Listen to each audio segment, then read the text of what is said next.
Hello, everyone. I'm Kamraun. And I'm Billy. Welcome to the Horse Frog Podcast, home of your two favorite professional digressors. Today, we will be discussing Book 4, Chapter 25 of Memories of Ice, a novel in the Malazan Book of the Fallen. This is part 5 of our coverage of this chapter. This podcast series is intended to be a companion to reading or listening to the books set in the Malazan universe. It's not a book review, and it's most definitely not a replacement to reading the books. Kamraun and I know that this series is just the best fantasy story ever written, and we're just approaching this from a purely fanboy point of view. We'll be covering the events of the books in a linear fashion. There'll be spoilers for those that haven't read the books. We'll try not to spoil anything prior to us covering that portion of the respective book. Quick warning, today's episode contains descriptions of adult topics and extreme violence, and thus is not suitable for children. Our show is listener-supported. If you'd like to support us, we'd really appreciate it. You can do so by visiting our Patreon link on our website at horsefrogproductions.com.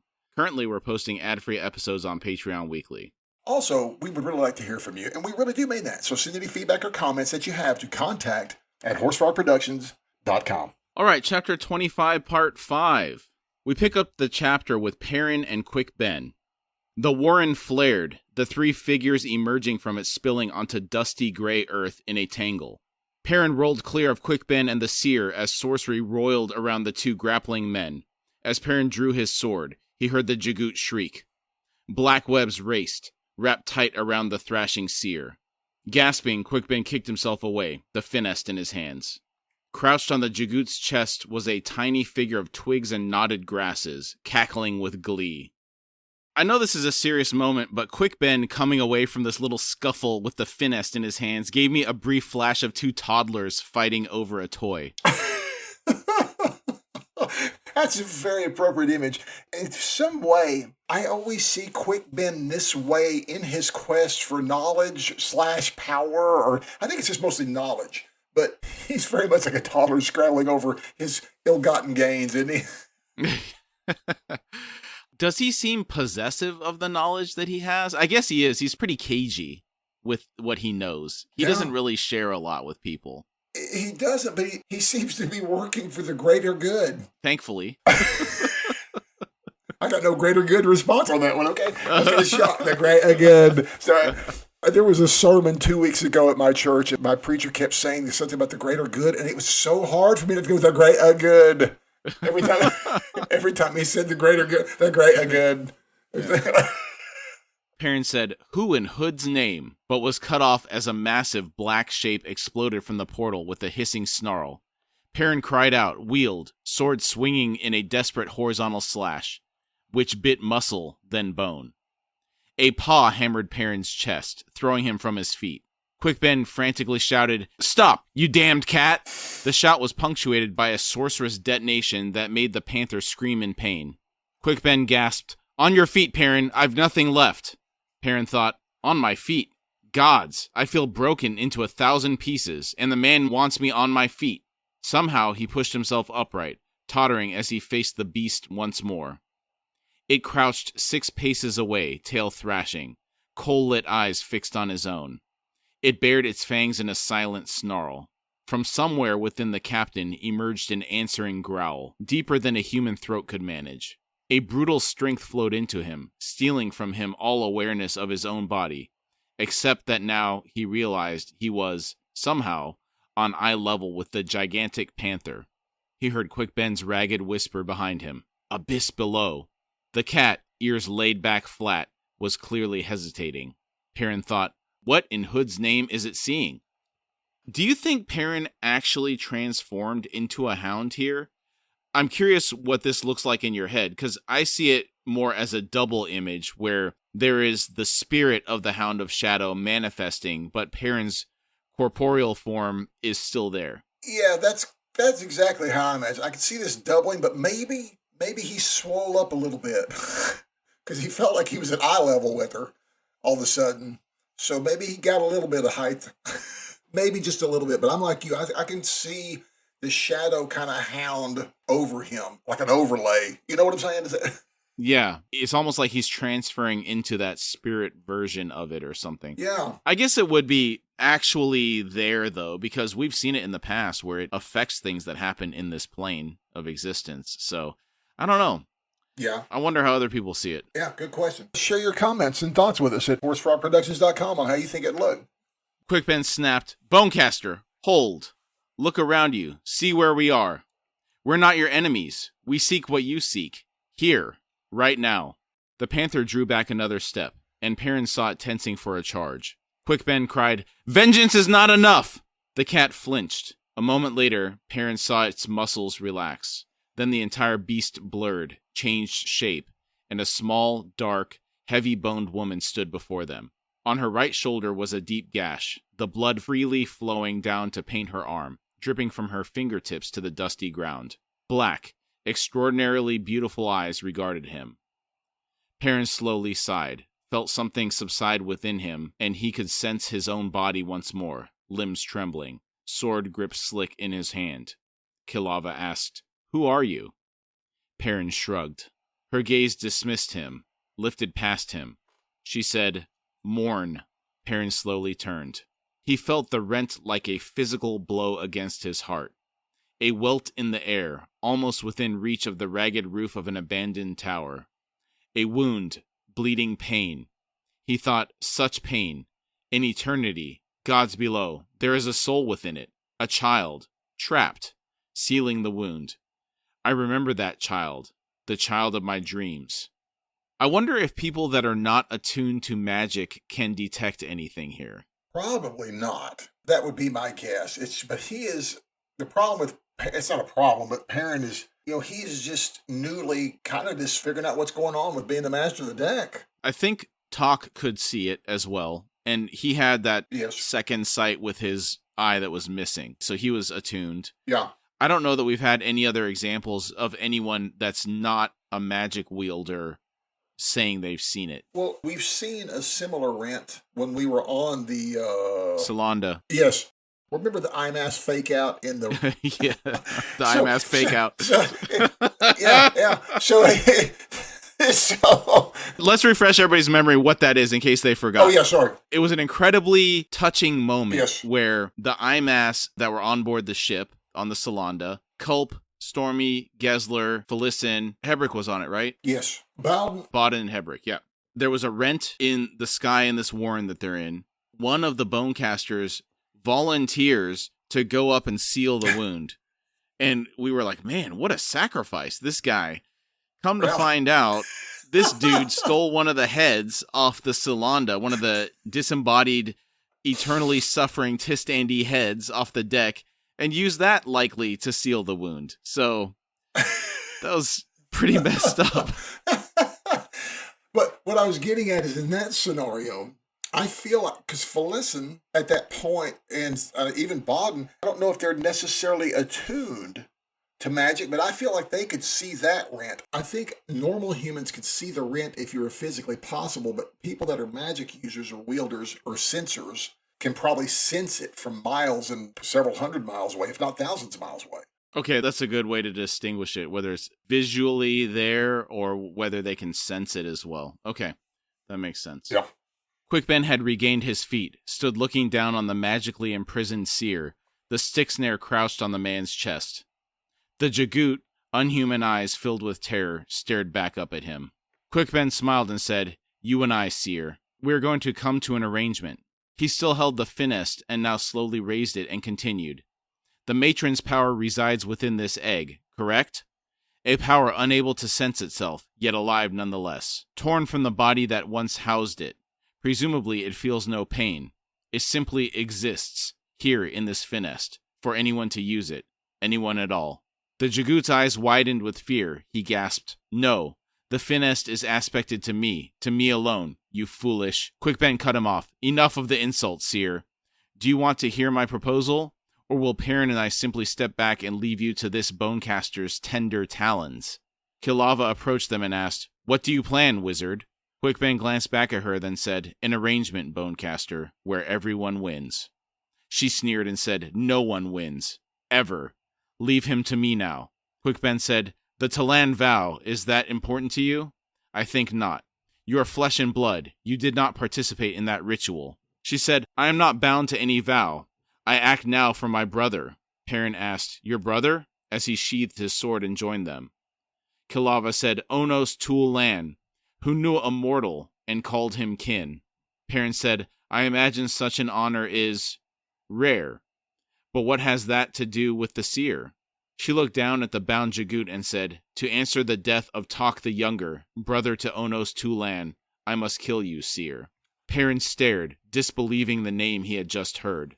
The Jagut's response was a grim unsheathing of his lower tusks. Then he said, you should have killed us the first time.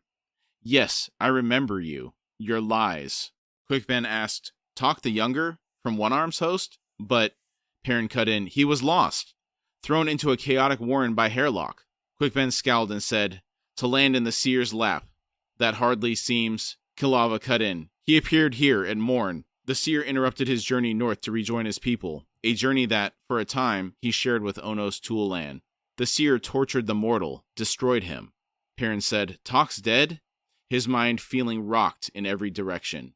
Kilava said, I saw his body, yes, and now I will deliver unto this Jagut pain to match. The Jagut hissed, have you not already done so? Kilava's face tightened. Quickben said, wait, looking now to both her and Perrin. He went on, listen to me, please. I knew Tok as well, and I grieve for the loss, but it changes nothing, not here, not now. He turned once more back to the seer and said, she's still in there, you know. The Jagut flinched, eyes widening. Quickben said, didn't you understand that? The matron could only take one, you. The Jagut said, no. Quickben said, your sister is still there. Her soul seals that wound. It's the way warrens heal themselves, to keep from bleeding into each other. The first time, it was the matron, the Kachain Shamal. Time's come, seer, to send her back. Hood knows what that finest will do once you release it, once you send it into that rent. The Jagut managed a ghastly smile. He asked, to free my sister? To what? You fool, you blind, stupid fool. Ask the Bonecaster how long we would survive in this world. The Talani Mass will hunt us in earnest now. I free my sister to what? A short life, filled with flight. I remember, mortal, I remember. Running, never enough sleep. Mother, carrying us, slipping in the mud. He shifted his head a fraction and said, and oh how I remember you, Bonecaster. You sent us into that wound. You... Kilava cut in. I was mistaken. I believed it was a portal into Amtos Falak. The Jagut shouted, liar! You may be flesh and blood, but in your hatred for the Jagut, you are no different from your undead kin. No, you discovered a more horrible fate for us. Kilava said, no, I believed I was saving you. The Jagut asked, and you never knew the truth? You never realized? Perrin watched the woman's expression close, her eyes flattening. She said, I saw no way of undoing what I had done. The Jagut shrieked, coward! I see his point on this. Mm-hmm. If she truly wanted to right the wrong, she would have volunteered to take the girl's place. What do you think about that? I agree. Kilava is not very altruistic, so I don't see her actually doing it. All of a sudden, this, as bad and messed up as the seer is, it's now all of a sudden the seer has reason behind his insanity. All of a sudden, he's not insane anymore. Mm-hmm. I'm like, wow. When you realize who he is and what happened to him, you're like, okay, I might be a little miffed too. I might become a bit of a nihilist too, Donnie. Yeah, you know what? Let's come back to that topic about holding on to grudges, willingness to forgive at the end of this section here. Okay, very cool. Quickben said, enough of all this. We can fix it now. Return the matron to the wound, seer. Retrieve your sister. The Jagut asked, why? Why should I? To see us both cut down by the Talani Mass? Kilava said, he is right. Even so, Jagut, better that than an eternity of pain, such as your sister is now suffering. The Jagut hissed, I need only wait. One day some fool will come upon this site, will probe, will reach into the portal. Quickben said, and will make the exchange, freeing your sister. The Jagut said, yes, beyond the sight or knowledge of the Talani Mass, beyond, Quickben cut in, a small child, alone, in a wasteland. I have a better idea. The Jagut bared his teeth in a silent snarl. Quickben slowly crouched down beside the seer and said, Amtos Falak. Your warren is under siege, isn't it? The Talani Mass long ago breached it, and now, whenever it is unveiled, they know about it. They know where, and they come. The Jagut simply glared. Quickben sighed and said, the thing is, seer, I have found a place for it, a place that can remain hidden, beyond the ability of the Talani Mass to detect. Amtos Falak can survive, seer, in its fullest power. Survive and heal. The Jagut said, lies. Talamandis spoke. Listen to this wizard, Jagut. He offers a mercy you do not deserve. Perrin cleared his throat, then said, Seer, were you aware that you have been manipulated? Your power. It wasn't Amtos Falak, was it? The Jagut grated, I used what I could find. Perrin said, the Warren of Chaos, yes, wherein is trapped a wounded god, the Chained One, a creature of immense power, a creature in pain who seeks only the destruction of this world, of every Warren, including Amtos Falak. He is indifferent to your desires, Seer, and he has been using you. Worse, the venom of his soul, he's been speaking, through you, thriving on pain and suffering, through you. Since when were Jagut interested only in destruction? Not even the tyrants ruled with such cruelty as you have. Tell me, Seer, do you still feel as twisted inside? Do you still delight in thoughts of delivering pain? The Jagut was silent for a long moment. Perrin thought, Gods, Quick Ben, I hope you're right. I hope the madness of this Seer was not his own, that it's now gone, torn away. The Jagut rasped, I feel empty. Still, why should I believe you? So I'm going to come back to that topic that I told you to hold on to. Okay. He's incredibly lucid now. He's not as seemingly crazy as he was at the end of when Talk was seeing him coming in and out and he's completely freaking out and torturing people, all this stuff. Yeah. It seems like he was being used and possessed in a way that was making the worst side of this come out. Yeah. On my first read through, this is where I really started to feel anger and hatred towards the crippled god. Okay. Because all of this pain and suffering, all of our favorite characters get killed in this book, all of it was facilitated by the crippled god. Right. And sure, we had known he was involved in all of this as we watched him assemble the quote-unquote crippled Avengers. But to learn that he was acting through the Jagut, poisoning his mind, well, that adds a new layer to the situation. I thought those that were following him were more like Kalor, each twisted in their own way and aligned to the crippled god out of expedience. Yes. Well, I feel there's a little of both. I think most of the people that we have seen that work for him so far, like Kalor and even that the guy that made the Torques, there's something that they were wanting, and these are very Faustian bargains, right? Deals with the devil. Mm-hmm. But I'm not sure how much he actually influences people. I think with the Jagut, it was definitely different. Like maybe that was his real first, real attempt at possession or something like that from I'm not sure what's going on there because I'm like you. Everyone else seems to, their ideals line up with the crippled god. Like he was a talent scout. It's like, you know what? You've got a hatred. I've got this. We can work together. But with the Jagut, he's more just like, I'm driving that fella. I'm really curious, too. I don't know how to feel about this. I'm still angry at the crippled god, especially over the loss of all these heavy hitters that we like so much. Let's think about it this way. We're looking at this guy, the Jagut, who was a child that thought someone was trying to help him and then was betrayed unknowingly by Kilava. And then he grows up hating her. Now, all the bad stuff he's done, we're finding out that he was influenced negatively by the crippled god. How does this change how you feel about the Panyan Seer? It changes me considerably. I feel he's still got to answer to some extent for what he's done, but at the same time, if he wasn't really responsible, I don't really know. This is what is so fascinating with this series is Erikson gets into some of these great ideas about forgiveness with these entities of this kind of power levels who have done horrible stuff. It's like, what do you do with it? Do we do the humane thing? I mean... I'm sorry, I kind of got distracted. I forgot what the initial question was, Kamraun. Well, just how it changes how you feel about the Panyan Seer. Oh, it does change me. It makes me a lot more sympathetic toward him. Yeah, because I thought all the bad stuff that was happening in this book was because of his madness. Turns out it was the crippled god. So there's really throwing gas on the fire about this crippled god situation. Now, another question to this is, he was always keeping the matron under lock and key, and she was obviously insane from her time spent keeping the rent from spreading. Did he become infected kind of by her insanity and the presence of the crippled god's power kind of all together? It just kind of corrupted him or something? I mean, or was he already this way? I don't know.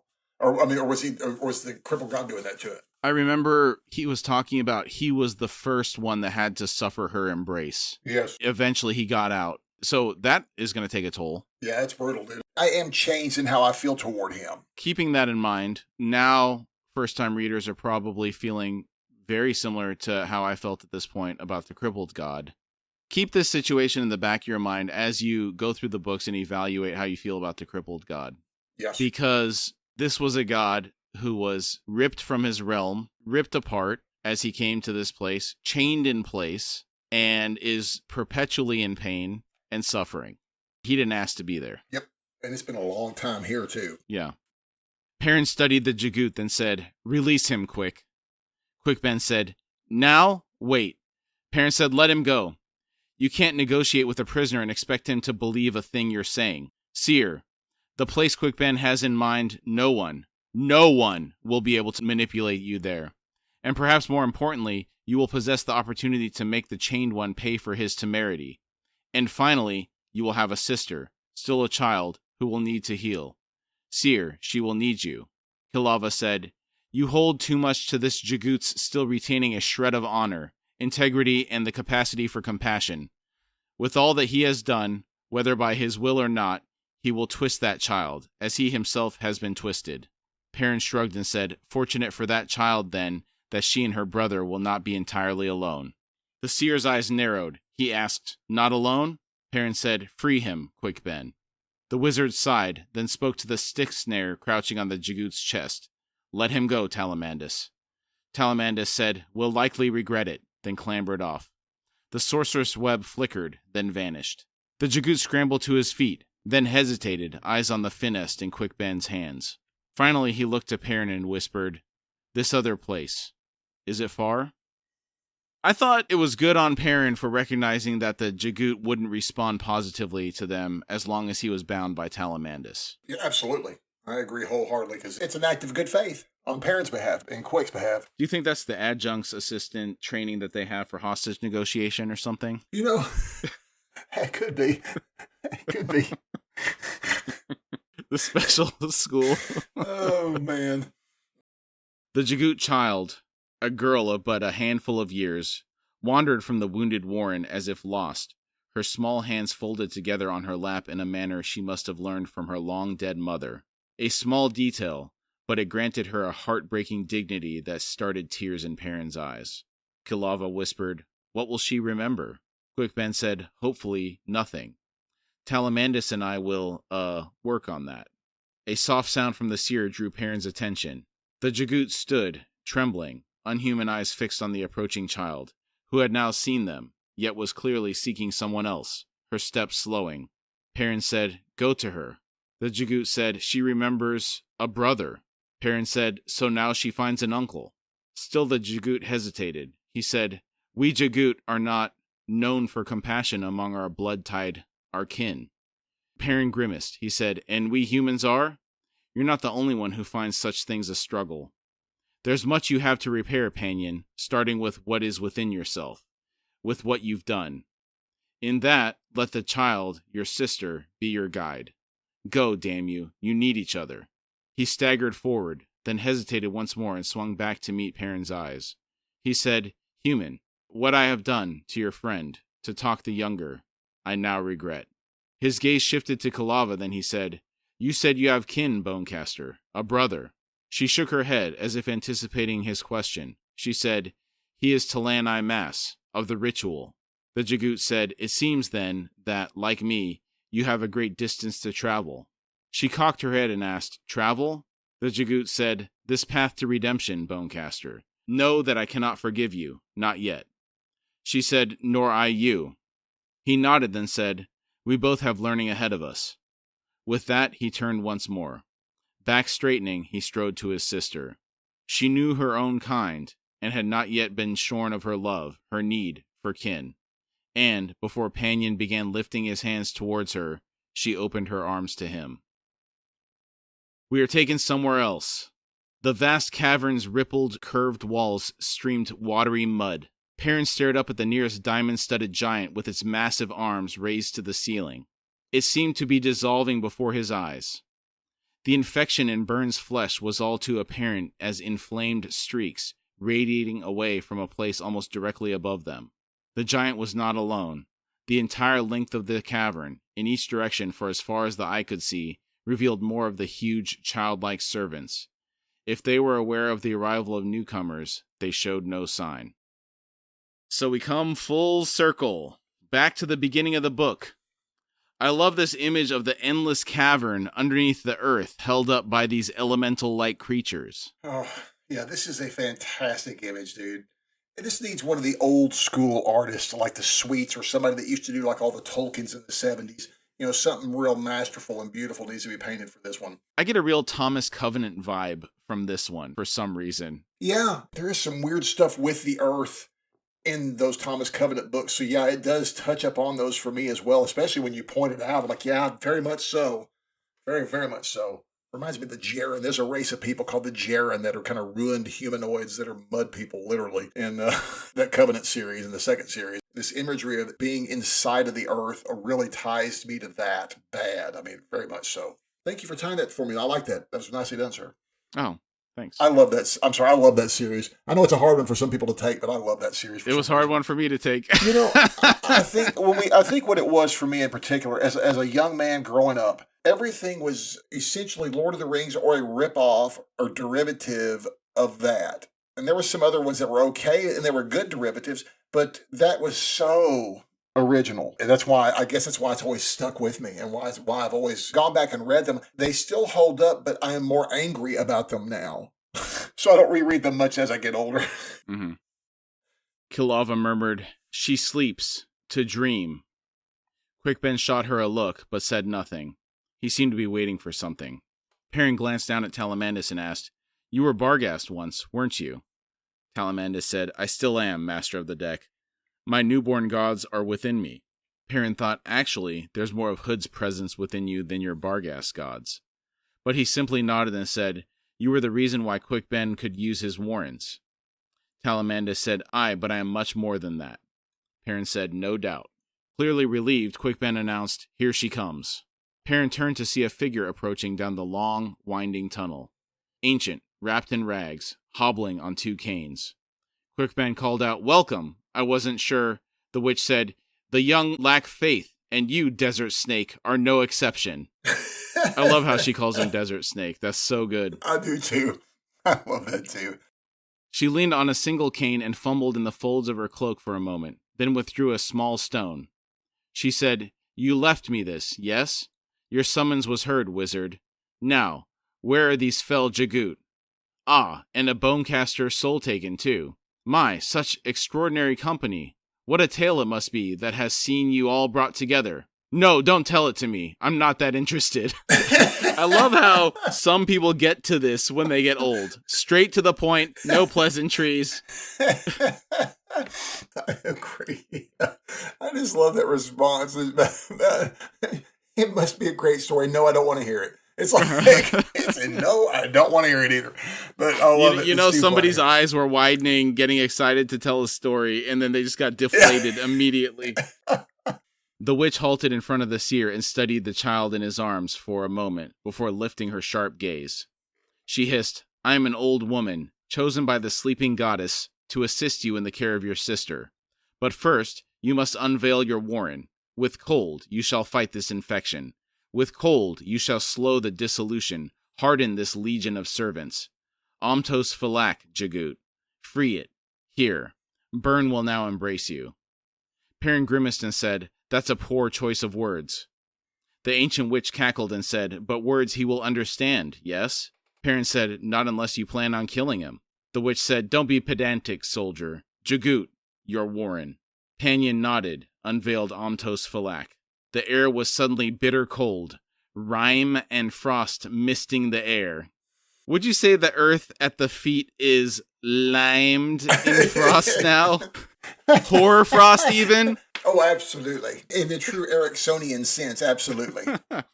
Does he ever use hoarfrost? Do you know if... I believe he has, yes. I'm sure he's used hoarfrost. Such a weird word. He may not have said hoarfrost, but I know he's used hoary for sure. Okay, yes. I don't know if he said hoarfrost, but yes, it is a weird word.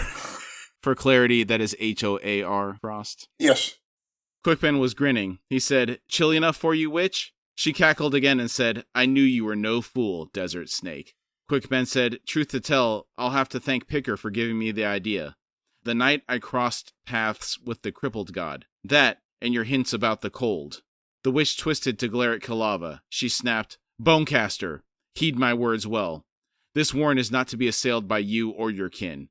You are to tell no one of this, the final manifestation of Amtos Falak. Do you think that this final unveiling is similar to like what's going on in Coral, but with the Tistandi, with the Dark Warren?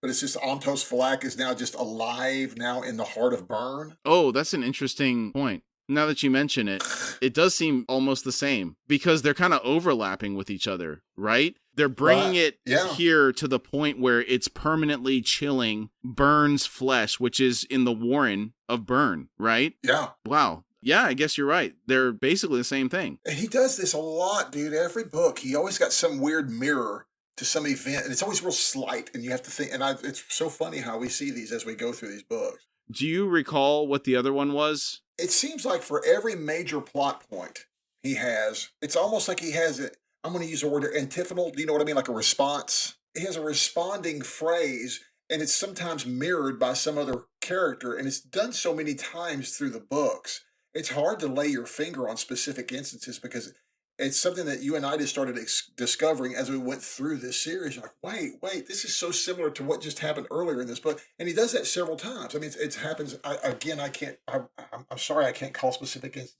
right now. Okay. I seem to remember you talking about something before. It's been over a year. I can't remember off the top of my head what it was, though. Yeah.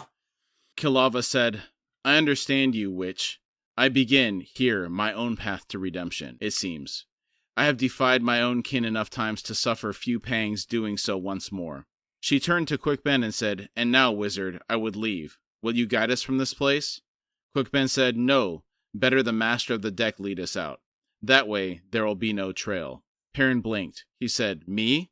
Quick Ben said, Fashion a card, Captain, in your mind. Perrin said, A card? Of what? Quick Ben shrugged, then said, Think of something.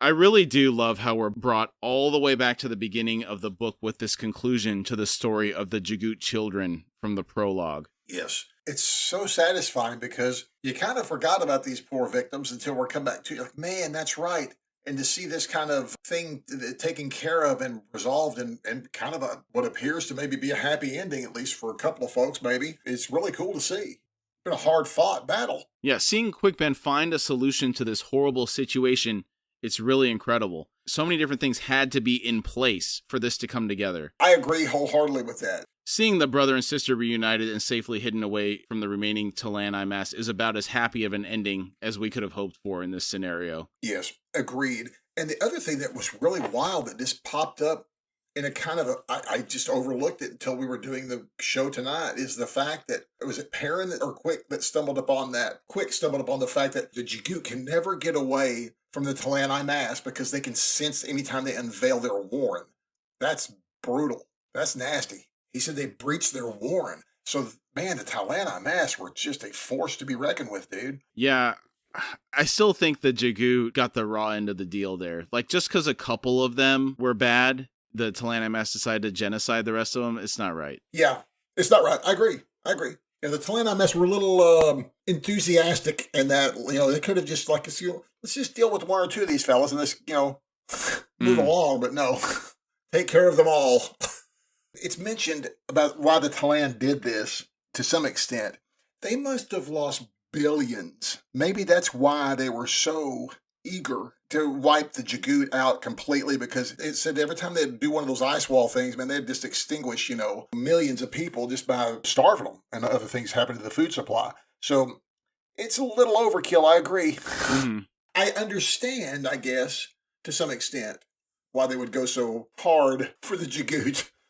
I don't know, it felt like the Jagut were there first, the Talani mass were encroaching, the Jagut tried to retreat with this ice. That's too much. Yeah. It is overkill. I'm not going to say. I'm going to tell you what it reminds me of. It reminds me when I'm playing Civilization. I get a little territorial. I get upset when somebody's bringing their settlers into my area, and then it's pretty soon I have to conquer the whole continent, It's not dissimilar. I'm sorry. I can't stop laughing, because I know exactly what you're talking about. When I play Civilization, I'm like the ultimate xenophobe. There will only be one ruler, and I will rule the world. It's going to be me. Oh my good gracious, that's too funny. I'm okay having a border with somebody, but if they start encroaching, there's some civilizations that are real bad about this, where they just start popping up cities everywhere in the spot where you were just gonna settle. That's between your two cities, right? So jack up everything.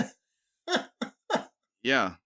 Yeah, because you've got those great resources showing. You're like, dude, I've been eyeballing that for a while now. I'm going there, dude. It's like, oh, here I go.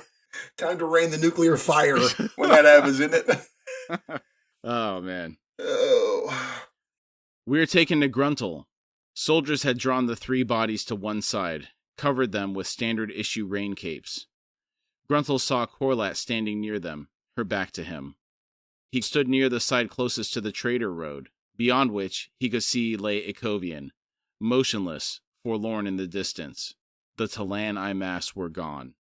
The surviving Greyswords were slowly approaching Ikovian, on foot with the exception of one-eyed Anaster, who sat on his dray horse, seemingly unaffected by anything, including the massive floating mountain that loomed over the north ridge, throwing a deep shroud upon the parkland forest.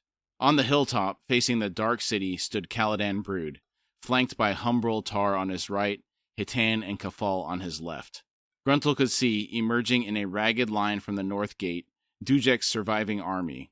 There were so few left. Reeve wagons were being driven into Coral, their beds cleared for the coming burden of bodies. Dusk was less than a bell away. The night ahead would be a long one. A troop of Malazan officers, led by Dujek, had reached the base of the hill, among them a Seer Daman representing the now surrendered forces of the Daman. Gruntle moved closer to where Brood and the Barghast waited. Dujek had heard the news. Gruntle could see it in his slumped shoulders, the way he repeatedly drew his lone hand down the length of his aged face, the spirit of the man so plainly, unutterably broken. A warren opened to Brood's right. Emerging from it were a half-dozen Malazans, led by Artanthos. Bright, unsullied uniforms beneath grave expressions. A voice said, "Mortal sword?" Gruntle turned at the voice. One of the older women in his legion stood before him. He said, "Yes?" The woman said, "We would raise the child's standard, mortal sword." Gruntle said, "Not here." The woman said, "Sir?" Gruntle pointed down to the killing field and said, "There, among our fallen." The woman said, "Sir, that is within the darkness." He nodded and said, "So it is. Raise it there." The woman said, "Aye, sir." Gruntle said, "And no more of the titles or honorifics. The name's Gruntle. I'm a caravan guard, temporarily unemployed." The woman said, "Sir, you are the mortal sword of Trake." His eyes narrowed on her. Her gaze flicked away, down to the killing field. She said, "A title purchased in blood, sir." Gruntle winced, looked away, and was silent for a long moment. Then he nodded and said, "All right, but I'm not a soldier. I hate war. I hate killing." He thought, "And I never want to see another battlefield ever again."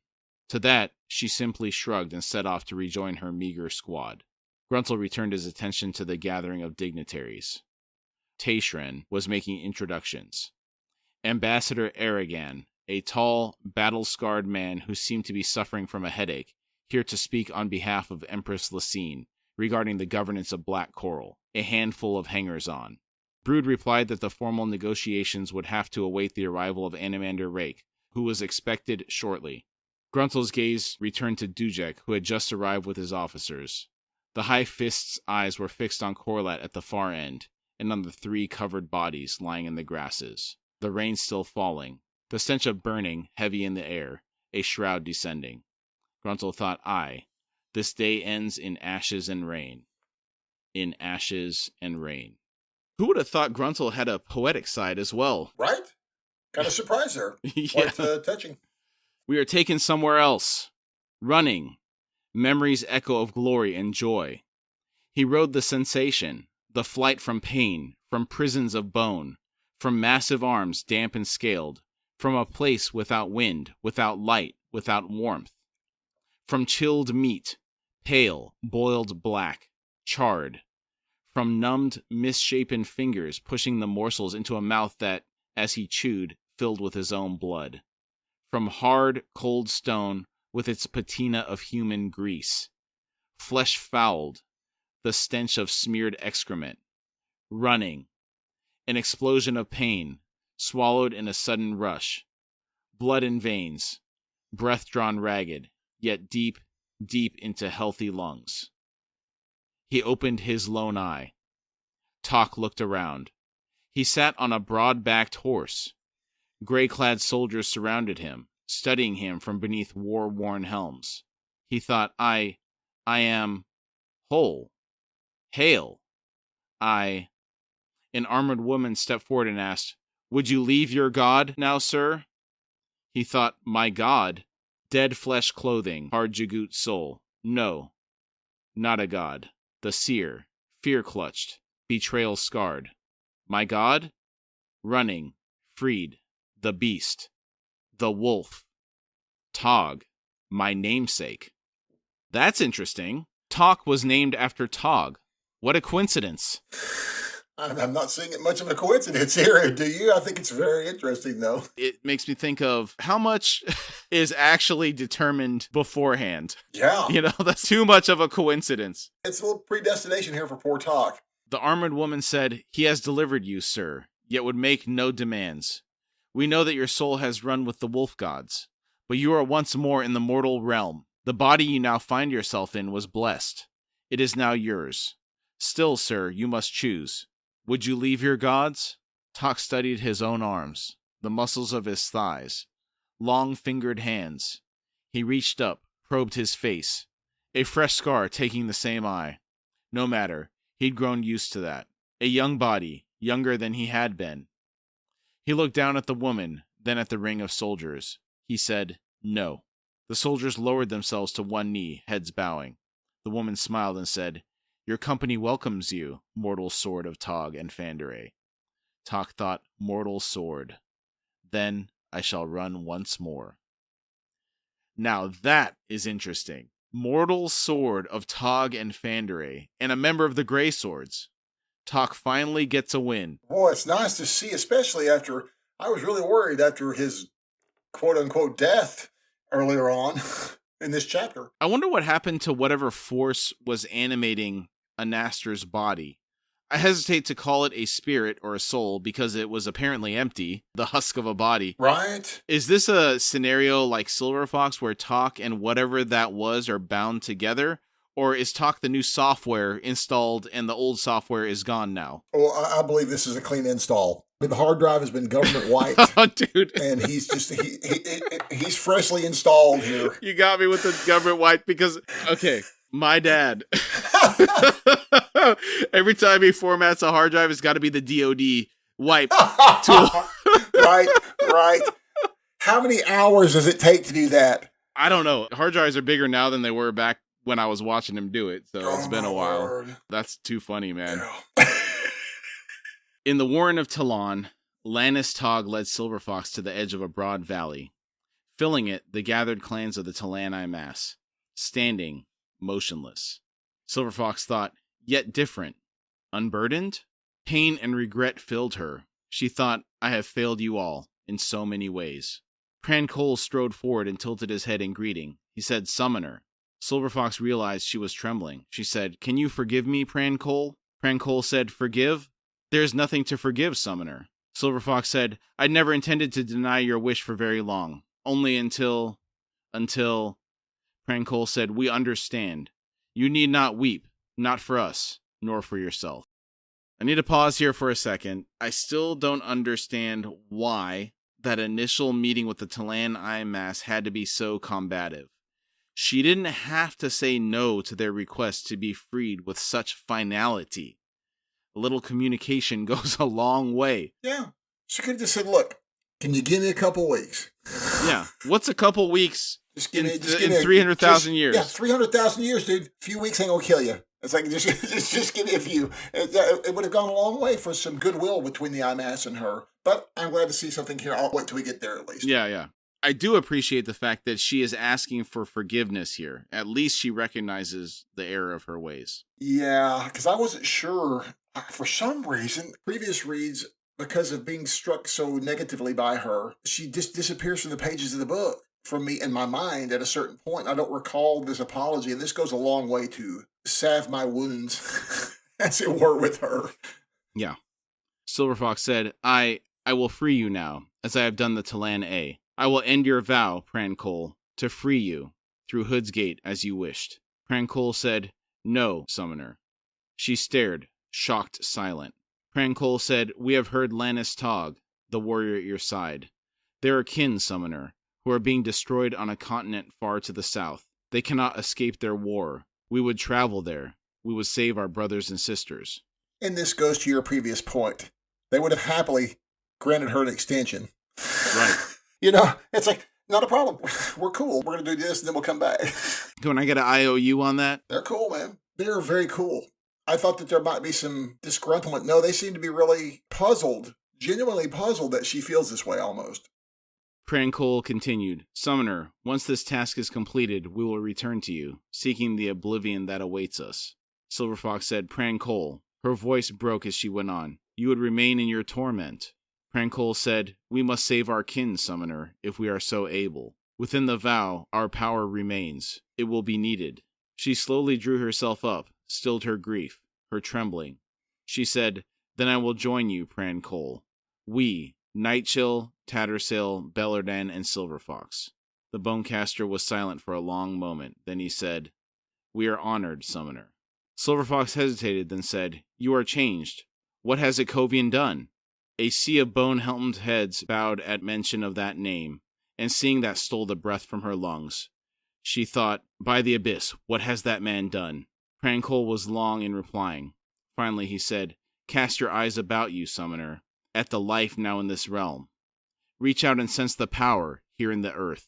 She frowned and said, I do not understand. This realm is now home to the beast thrones. There are Revi spirits here, 2 wolf gods. Pran Cole nodded and said, And more. You have, perhaps unwitting, created a realm where the vow of Talan unravels. Talan A, now mortal once more. That gesture was easier than you had expected, was it not? Summoner, Ikovian freed our souls and found in this realm you created a place for us. Silver Fox said, You have been redeemed. Pran Cole said, Redeemed? No, Summoner. Only you are capable of that. The Talani Mass have been awakened. Our memories, they live once more in the earth beneath our feet. They are what we will return to the day you release us. Bonecaster, we expected nothing but oblivion upon that release. We could not have imagined that an alternative was possible. She whispered, And now? Pran Cole cocked his head and said, It surpasses us. What one mortal man so willingly embraced. He swung about to make his way back down to the ranks, then paused and looked back at her. He said, Summoner. Silver Fox said, Yes? Pran Cole said, One task awaits us before we begin the long journey. We go to Picker, who sat on a smoke-stained foundation stone, eyes dulled with exhaustion, as she watched the Revi move through the rubble, seeking still more bodies. There were Panyan soldiers about, unarmed. Seemingly the only citizens left in the city were either dead or gnawed down to little more than bones. The bridge-burners who had died within the keep had already left on a wagon. Picker and her meager squad had retrieved most of them on the way out, even as the structure began to come down around them. A handful of other bodies had been found and recovered through sorcery by the Tistandi, some of whom still lingered in the area, as if awaiting something or someone. The only 2 no one had yet found were Quickben and Perrin, and Picker suspected it was because they weren't there. Torches lit the area, feeble in their battling the unnatural darkness that shrouded the city. The air stank of smoke and mortar dust. Distant cries of pain rose every now and then like haunting memories. Picker thought, We were brittle, destroyed months ago, outside Pale. It's just taken this long for the few of us left to realize it. Hedge, Trots, Deterin, corpses who kept saluting. Glenn spoke beside her. I told the Revi on our wagon to wait inside the north gate. Picker thought our wagon. The wagon carrying the dead bridge burners. First in, last out. For the last time. I don't like the sound of that. I guess it had to come to an end at some point. It does. Is this the end of the bridge burners as the bridge burners? I guess we'll find out. I guess we'll find out. How many are left alive? There's not many left. Yeah. There's really not enough statistically to be able to call yourselves that. I mean, I don't think you got 20 left. It's very few. A flash of light from the keep's rubble. A warren opening. through which figures emerged. A scarred hound, a cattle dog it looked like, followed by Lady Envy and 2 Segala dragging a 3rd masked warrior between them. Blend murmured, "Well, that about does it, doesn't it?" Picker was unsure what Blend meant, but did not pursue it. Lady Envy had seen them. She called, "Lieutenant dear, what a relief to see you well. Could you believe the audacity of that white-haired, sword-stuffed," a deep voice said. "Would you be referring to me?" Through the gloom stepped Animander Rake. He said, "Had I known you were within the keep, Lady Envy, I would have brought Moonspawn all the way down." Wow. Tell us how you really feel, Animander. Lady Envy exclaimed, "Oh, what a thing to say!" Rake growled, "What are you doing here?" Lady Envy said, "Oh, this and that, my love. And aren't you looking very martial this afternoon? It's still afternoon, isn't it? Hard to tell here." Blend whispered, "Oh, there's history between those two." Picker quietly drawled, "Really? And how could you tell?" She thought, "Damned lady, not a scuff on that Talaba. Now there's a different world from mine." Yet there we stood, side by side, in that hallway. Rake was looking at Lady Envy. He said, "What do you want, Envy?" "I want to know more about this history. It's great how Rake isn't putting up with any of her shenanigans and is so curt with her." It's great. It's nice to see someone cut through all of her BS here. Pretty funny. No one's been powerful enough to step up to her. Right? Lady Envy said, "Why, I have traveled half a continent, you ungrateful man, to deliver to you words of most vital import." Rake said, "Let's hear them then." Lady Envy blinked and looked around. She said, "Here, my love? Wouldn't you rather somewhere more private?" Rake said, "No, I have things to do. Out with it." She crossed her arms and said, "Then I will, though the gods know why I bother bravely retaining this generous mood of mine." Rake cut in, "Envy?" Lady Envy said, "Very well. Hear me then, wielder of Dragnapur. My dear father, Draconis, plots to escape the chains within the sword. How do I know? Blood whispers, Animander." Rake grunted and said, "I am surprised he's taken this long." "Well, what of it?" Envy's eyes went wide. She asked, "Is this bravado madness? In case you've forgotten, we worked damn hard to slay him the first time." Picker glanced over at Blend, saw the woman standing slack-jawed as she stared at Rake and Envy. "Yeah, I imagine this feels a lot like what Call and Murillo felt like when they found out they were in the company of Karul and Hood speaking through the Night of Hood." Absolutely. And what's funny, I love how she talks about the fact that, we worked hard to put him in there, basically, to kill her daddy. But the other thing is that it's like, maybe Rake should be worried if this old boy gets out. And so Draconis sounds like a pretty bad dude. Yeah, I imagine he is. Yeah. We've seen how powerful Lady Envy is. Yeah. I'm assuming he's at least as powerful, if not more powerful. I'm wondering if he can give Rake a run for his money. That's a good question. Rake said, "I don't recall you doing much at the time. You stood by and watched the battle." Lady Envy cut in, "Precisely! And what do you think my father thought of that?" Rake shrugged and said, "He knew enough not to ask for your help, Envy.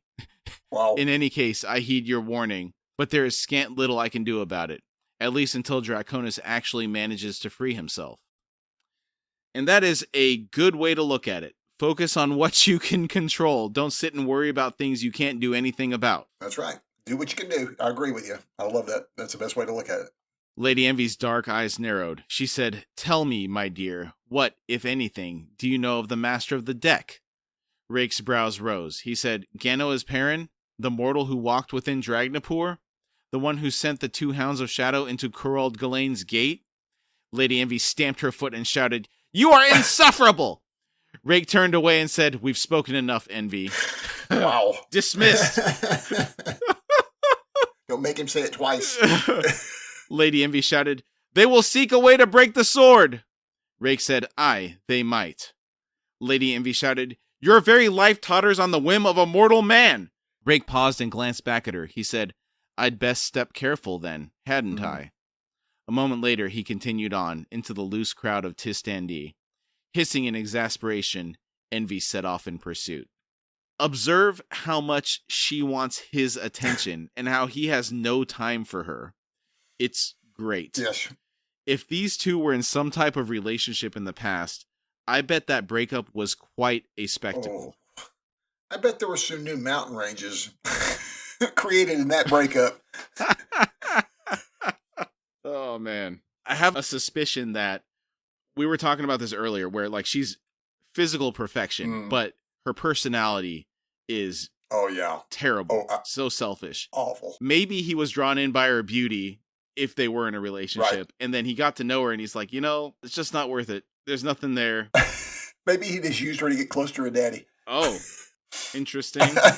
Sounds like she didn't have a good relationship with her father to begin with, though. No. Because what Rake said, he knew better than to ask for help. Oh, yeah. Yeah, that's pretty tough. Blen slowly faced Picker and said, Gano is Perrin, the captain?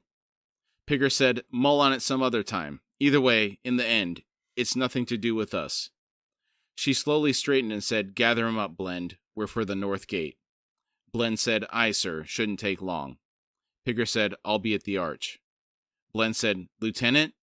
Picker? Picker said, what? Blen said, you did what you could. Picker said, wasn't good enough, was it? Without waiting for a reply, Picker set off. I had asked about this earlier in the chapter, on whether she was going to blame herself for some of the bridge burners getting killed. And it sounds like she is definitely taking these losses hard. Yeah, it does. And I'm going to go back to something. I've just started watching this and we're almost done. I've never watched it before. Band of Brothers. You see these old boys. There's a lot of survivor's guilt, especially the longer people live past these events, it seems like. Yeah. Tist Andy parted to either side to let Picker pass. She neared the blackened arch. A voice said, a moment.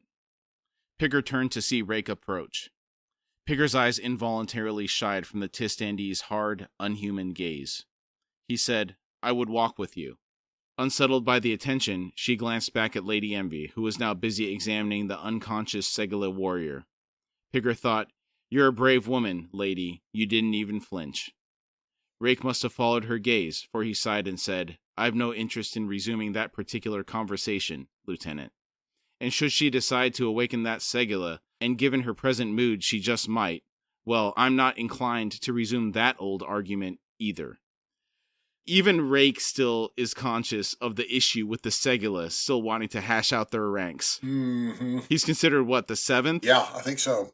I believe that's right. So it makes me wonder, would Thurul challenge him? Or Senu, one of the lower ranks? That's a good question. I don't know how that works. Do you give right to first refusal to the higher ups? And he might go, you can take this one. Number one go, I'm not feeling it. It does make it sound like Mock is the one that's asleep. So maybe if Mock was wakened by Lady Envy, the problem would arise. So maybe it is something like Mock would challenge him. Yeah, maybe so. Yeah. Kind of like with Tool. Yeah, that's probably it. Rake said, I assume you and your squad are marching to the command position north of the city. Picker thought, were we? I hadn't thought that far. She nodded. Rake asked, may I join you then? Picker thought, God's below. She drew a deep breath, then said, we're not pleasant company at the moment, Lord. Rake said, no indeed, yet you are worthy company. Wow. Yeah. She met his eyes at that, wondering. He grimaced, then said, I regret my late arrival. Nor was I aware that there were Malazan soldiers within the keep. Picker managed a shrug and said, it wouldn't have mattered, Lord. From what I've heard, Dujak's companies weren't spared any for not being in the keep. Rake glanced away for a moment, eyes tightening. He said, a sad conclusion to the alliance. The remaining bridge burners had drawn close, listening in silence. Picker was suddenly aware of them, of the words they had heard in this exchange, and the things left unsaid. She said, that alliance was solid as far as we were concerned. She thought, we, us, the ones now standing before you. Perhaps he understood. He said, then I would walk with my allies, Lieutenant, one more time. Picker said, we would be honored, sir. Rake said, to the command position north of the city. Picker said, aye, sir. Rake sighed, then said, there is a fallen soldier to whom I would pay my respects. Picker thought, aye. The saddest news we've heard yet this day.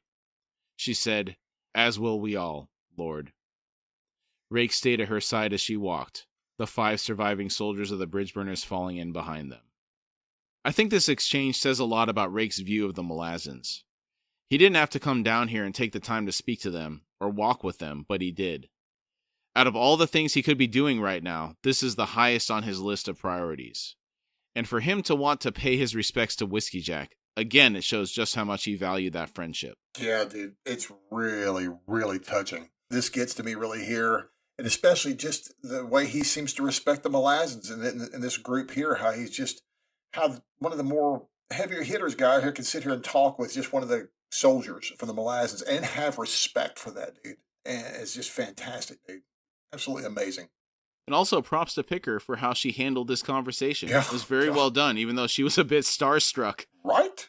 Yeah, she hung in there with, like I said, she hung in there with one of the heaviest hitters that we've seen so far in the Malazan universe, and she was right there. And I particularly, I'll touch this on our standout moments in a moment. But I loved how she pointed out that she said that the alliance was solid as far as we were concerned. Dude, that's really cool. And I think that really touched him very deeply. Good diplomacy.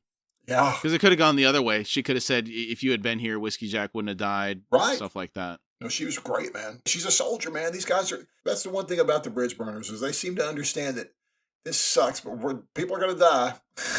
They understand that more than we do, apparently. Well, I mean, we're not lifelong soldiers. True, thankfully.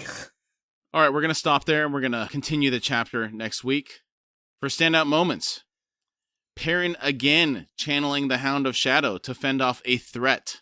Dude, that is fantastic looking. Did any of your kids watch Naruto? Yeah, they've been watching it. Well, you've got some of that. You've got some of that doubling with that, don't you? Doesn't he have that fox spirit that's kind of like makes him look like that sometimes? Is that kind of what you're thinking of? I haven't seen that part. I've only caught little snippets here and there. That wasn't some of the stuff that I saw. Okay. But yeah, I love that. It was great stuff. Perrin's recognition that the Jagoot would not negotiate with them while being bound by Talamandis' sorcery. That was really good insight. Yeah, great insight. I love seeing his growth, not just in the role as the master of the deck, but also as a commander of soldiers and people. This is great, man. Yeah, him and Quick Ben working together, that's been a real good thing to see. It's been real cool. Quick Ben is definitely, it's almost like he really accepted him now. You know, he's one of the people. He's one of the bridge burners. He's one of you. You're here at the end of the bridge burners. Yeah, just in time to oversee their downfall. Yeah. Recognizing Quick Ben's genius-level problem-solving for what it is. He was presented with a monumental challenge and nailed the solution in about as satisfying a manner as is possible. I agree. I don't think there was any other better outcome that Ben could have achieved for Byrne here and preserve Byrne's life for at least for a while. Great job, Quick. This is something that I was thinking about earlier that I wanted to ask you about. In some ways, is it possible that the crippled god manifested the solution because he caused a lot of the problems that led to this solution? You know, he's poisoning Byrne. They had to figure out a way to stop that from happening. And then the crippled god is channeling his power through the Panyan Seer, and that gives Quick Ben an avenue for a solution. It could be. Are you wondering if the crippled god is totally responsible for fixing everything? No, what I'm saying is like he is partially responsible for his own failure in this situation. Oh, okay. Because of his actions. Oh, I hadn't thought about it like that, dude. Okay, yeah, I think you're right. He created his own loss on that one. He did. Tok being resurrected in an Aster's body and accepting the title of Mortal Sword of the Wolf Gods, Tog and Fandere. Dude, that's cool. Especially what we've seen a Mortal Sword do in this books, from the Gray Swords down to Gruntle. I hope we get a chance to see Tok / Anister or whatever in the future do some cool stuff with his powers. We'll see what that looks like. The last Mortal Sword had black smoking blade. Ooh, so yeah. I wonder if Tok's going to have anything remotely that cool or what's going to go on here. Right. Rake and Lady Envy's exchange. Absolutely hilarious how dismissive he is of her and her concerns regarding Draconis plotting to escape Dragnapur. Oh, I absolutely love this. We needed a little bit of humor. Yes. And also very eye-opening. Envy trying to convince Rake to deal with her dad and who she helped get rid of. That's kind of very eye-opening all there. Just realize that, whoa. Y'all did some plotting, did you? Quote, unquote, helped. Yeah, sorry. Yeah, we did this. We did this. The plan. The royal we. Yes. I'm always going to go back to the original Dune with the Baron. The plan. My plan. The plan. Yeah. Picker's interaction with Rake. Rake taking the time to come to speak with the Bridgeburners and walk with them to pay respects to Whiskey Jack. Dude, love that. That is amazing. And I really enjoyed that little bit about Picker and him talking where she tells him, it's almost like to ease his mind, to ease Rake's mind about, look, the alliance was good for us. We support it and we still stand by it. That's really cool, dude. She's providing comfort to the millennia-old creature that's trying to be cool to her. I think he partially felt responsible for what happened to them. If he's thinking, sorry, I'm late. Yeah. Probably would have made a difference if I was here earlier. Yeah. All right, great job tonight, Billy. Hey, good chapter, man. What a chapter. You got any final thoughts before we drop off here? I don't know how many more episodes we're going to get out of this chapter. Well, we might get a few more, but I love all these interactions with Rake and the remaining bridge burners. It's been very touching. This whole chapter, front to end, especially, I think, more toward the end in particular, is very core for me.